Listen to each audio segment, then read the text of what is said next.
Bonjour à tout le monde. Alors, aujourd'hui, on va attaquer le concept des lois de densité, des lois de densité sur un intervalle. Alors, bon, ça vous semble, pour ceux qui ont déjà lu un petit peu la partie court du livre, peut-être un petit peu bizarre, puisqu'en fait, là, on aborde un tout nouveau volet des probabilités, c'est-à-dire que là, on va passer aux probabilités qu'on appelle avec des variables continues, probabilités continues. Sachant que jusqu'à présent, depuis que vous faites des probabilités, vous n'avez fait que des probabilités qu'on appelle discrètes.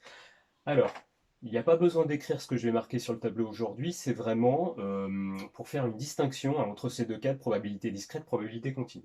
Un exemple très simple de probabilité discrète, c'est que ma loi, ma variable aléatoire prend un nombre de cas fini. Donc, par exemple, je reprends l'exercice du devoir maison, où vous aviez le choix de la première classe et pas de la première classe, et puis après on pouvait prendre l'excursion ou pas l'excursion.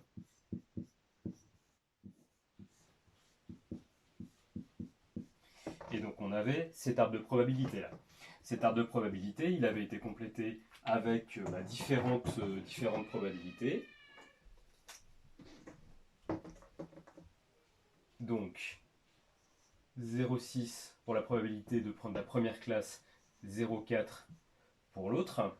Et puis de mémoire c'était 0,8, 0,2, 0,8, 0,2.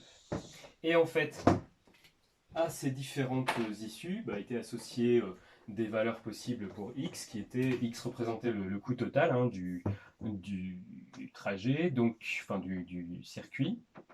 Donc là de mémoire, on devait avoir 100 euros, c'était le moins cher, 100 euros. Après ici on avait 130 euros. Ici on devait avoir, si je ne me trompe pas, 150 euros. Et ici 180 euros. Voilà. Donc bon, même si je me plante sur les probabilités ici, à peu de choses près, c'était ce qu'on avait. Et l'important, c'est que ma variable aléatoire ne pouvait prendre que 4 valeurs possibles. 4 et pas une de plus. Donc là, on est dans un cas qu'on appelle discret. Un cas discret de variable aléatoire, c'est exactement ça, c'est un nombre fini de cas possibles. Donc on avait notre petite loi de probabilité, on ne va pas la refaire, vous l'avez dans le corrigé du DM. Donc là, on a l'exemple d'une variable discrète.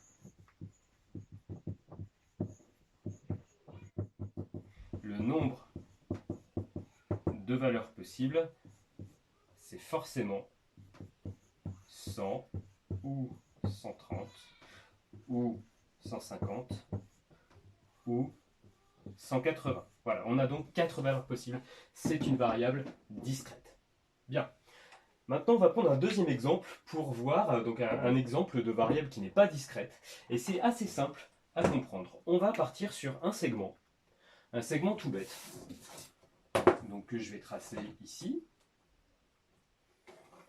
Là, vous faites la taille que vous voulez, hein, vous pouvez le faire au brouillon en même temps. Et ce segment, quelle que soit la taille qu'il fait, eh bien moi, je vais décider qu'il va aller de 0 à 1. Donc bien sûr, c'est une unité de longueur arbitraire. Hein. Si on veut faire quelque chose de simple, vous pouvez prendre 10 cm, hein, et puis on peut graduer voilà, tous les centimètres, ça fera du 0 à 1. Donc là, par exemple, on peut séparer, effectivement, 1, 2, 3, 4, 5, 6, ça je l'ai mal fait, donc ça va être 7. Je vais prolonger un petit peu.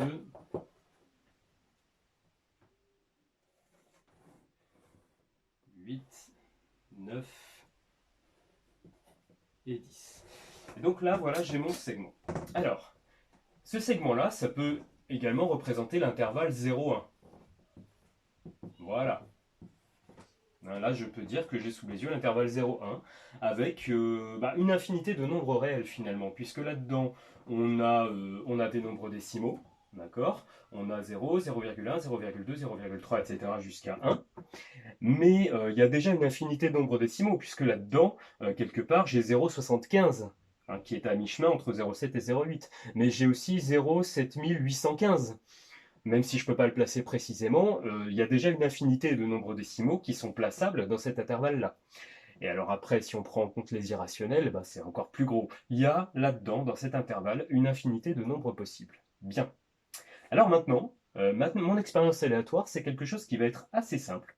Je vais imaginer, ça je vais prendre un autre stylo pour ça, je vais imaginer qu'avec un stylo, n'importe lequel, je ferme les yeux, et au hasard, avec la pointe de mon stylo, je vais m'arrêter sur un point de ce segment. Et la variable aléatoire, ça va être en fait la valeur du nombre sur lequel je me serais arrêté. Voilà mon expérience aléatoire. Donc, on prend au hasard un nombre de cet intervalle.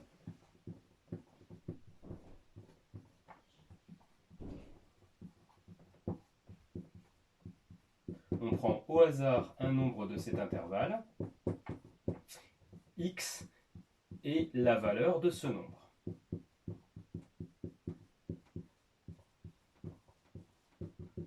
Bien. Alors, on voit tout de suite que x colle avec la définition de ce qu'est une variable aléatoire. Je rappelle qu'une variable aléatoire, c'est un nombre dont la valeur dépend du hasard. Donc on est exactement dans la définition d'une variable aléatoire. Je le redis, hein, pour faire le tirage en soi, on peut considérer qu'on va se bander les yeux et avec une pointe de stylo, on va aller venir prendre au hasard, pointer avec le stylo à un endroit de ce segment qui va représenter mon nombre et ça sera ma variable aléatoire. Sauf que là, on commence à voir que c'est un petit peu embêtant, puisque pour les valeurs possibles de x, j'ai une infinité de valeurs possibles de x. Et là, on commence à voir ce qui se passe. Alors maintenant, imaginons que je n'ai le droit de prendre que les dixièmes, d'accord? Que les dixièmes. Ça veut dire que je vais avoir très exactement 11 valeurs possibles, si je prends en compte le 0.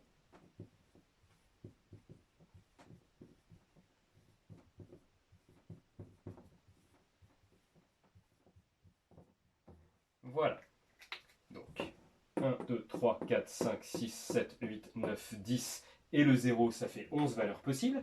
Donc imaginons que dans mon tirage au hasard, je n'ai le droit de prendre que ces nombres en rouge et le 0 et le 1. Donc je suis toujours avec les yeux bandés, je fais mon tirage au hasard, je pointe avec mon stylo, et puis je vais faire un arrondi.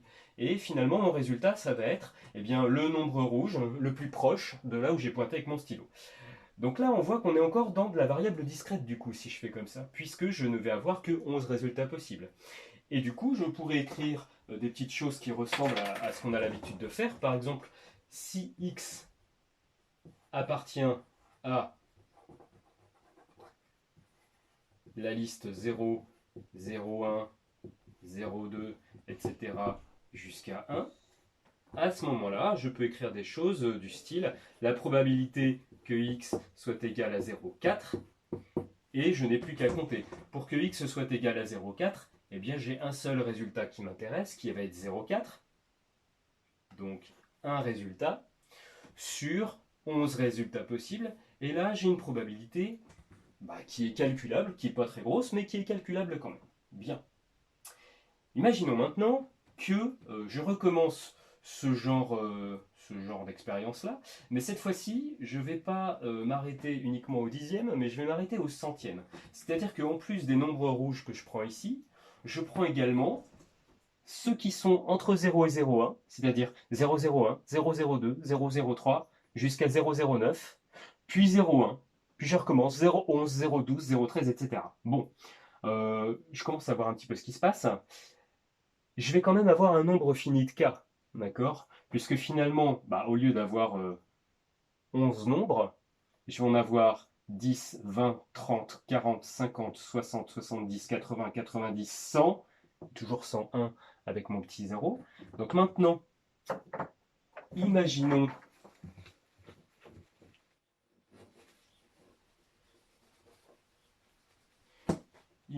que x, cette fois-ci, ça soit dans la liste 0, 001, 002, etc., etc. On va jusqu'à 0,99 et 1. Bon, là c'est pareil. Imaginons là-dedans que finalement il y a toujours le 0,4 qui m'intéresse uniquement. Bien. Et bien dans toute cette liste-là, 0,4, il y a donc un seul nombre qui correspond. Donc c'est toujours une issue qui m'intéresse. Par contre là, le total d'issues possibles a changé. Puisque là maintenant, j'ai 101 valeurs possibles. Et je me rends compte, ce qui se passe, c'est que du coup, ma probabilité a grandement baissé. Elle a grandement diminué, elle s'est beaucoup plus rapprochée de 0. Ce qui est un petit peu plus logique. Si dans toute cette liste nombres-là, j'ai 101 nombres possibles, et qu'il n'y en a qu'un seul qui m'intéresse, bah, ma probabilité devient 1 sur 101. Donc forcément, probabilité beaucoup plus petite que quand je n'avais que les nombres en rouge, plus les 0 et le 1 à prendre en compte. Bien. Alors, ça nous met où tout ça? Bien.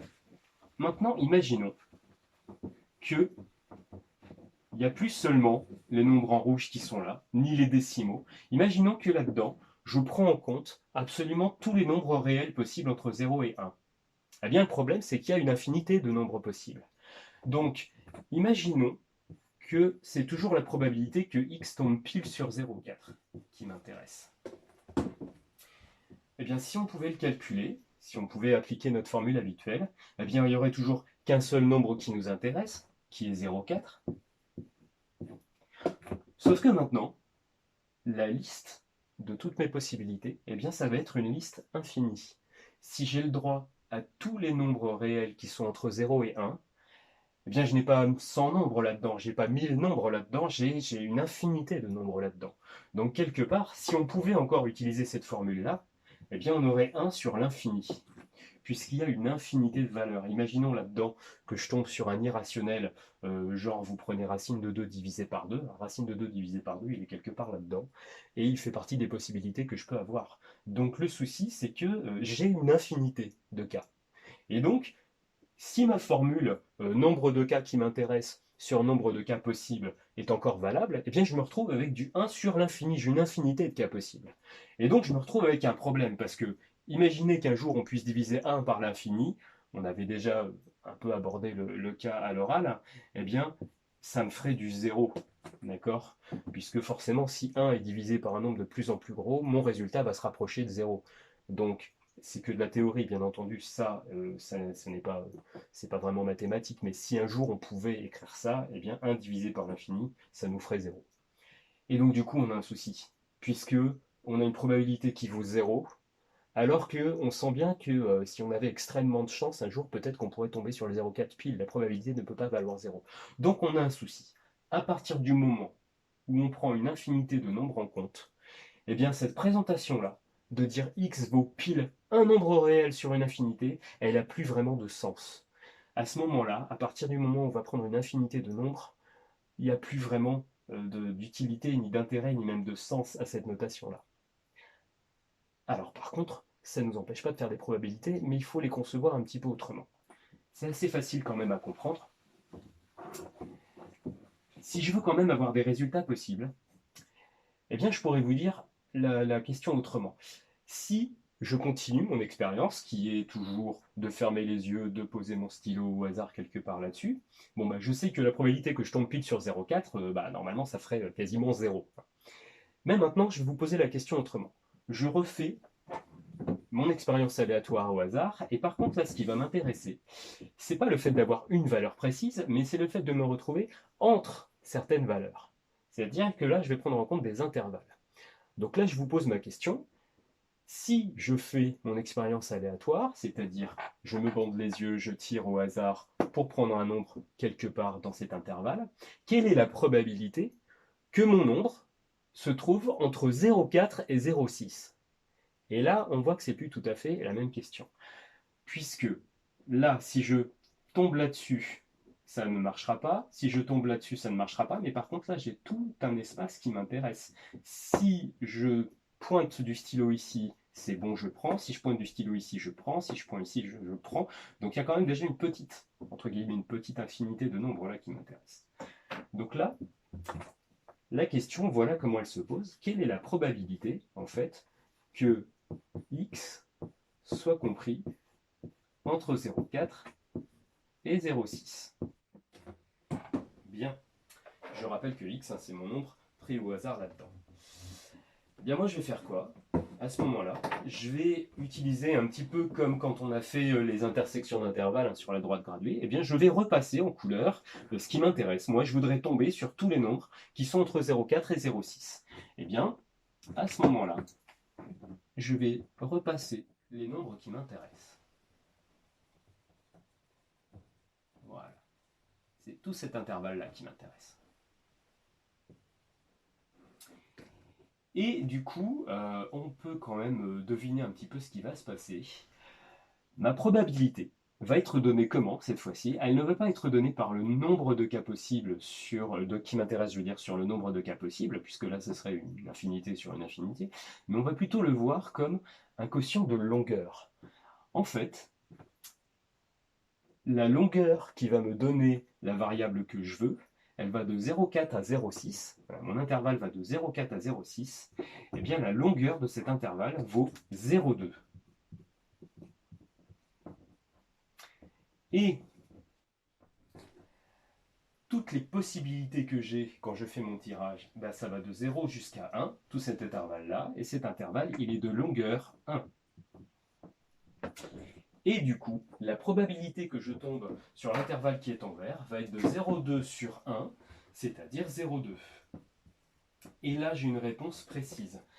Alors, ça se devine quand même assez facilement, hein. Je redis, je prends au hasard, et moi je veux tomber dans l'intervalle vert. Puisque l'intervalle vert est 5 fois plus petit que tout mon intervalle, c'est assez logique que ma probabilité de tomber sur le vert soit 1/5 finalement, ou 0,2 si vous préférez. Donc là, on a fait un premier exemple de variable continue, puisque là j'ai pris en compte tout un tas de variables possibles, hein. Là, il y a une infinité de valeurs, je le redis. Là, il y a aussi une infinité de valeurs. Et donc, pour contourner les anciennes formules de variables discrètes qui ne fonctionnent plus, on va plutôt voir ça comme des quotients de longueur d'intervalle. Bon, dernière petite chose, on peut remarquer finalement que là, le fait qu'il y ait inférieur ou égal ou inférieur strict ne va absolument pas changer ma réponse, puisque le 0,4 pile et le 0,6 pile, c'est des probabilités quasiment nulles. Donc le fait que je prenne ou pas le 0,4 ou le 0,6 ne va absolument rien changer à mon intervalle, à ma probabilité, qui va être de 0,2 quand même. Voilà. Bon, j'espère que ça vous a un petit peu mis sur la piste de ce que c'est qu'une variable aléatoire continue. Et donc en fait, vous voyez que là, on n'est plus du tout dans le même principe, on n'est même plus dans la loi binomiale non plus, hein, qui était quand même un nombre fini de cas possibles, même si c'était beaucoup. Là maintenant, on arrive à quelque chose voilà, de continu. On n'a pas le choix, on ne peut pas passer par les formules qu'on connaissait. Donc là, on verra justement comment faire ce genre de calcul-là avec différentes lois possibles dans la suite du cours.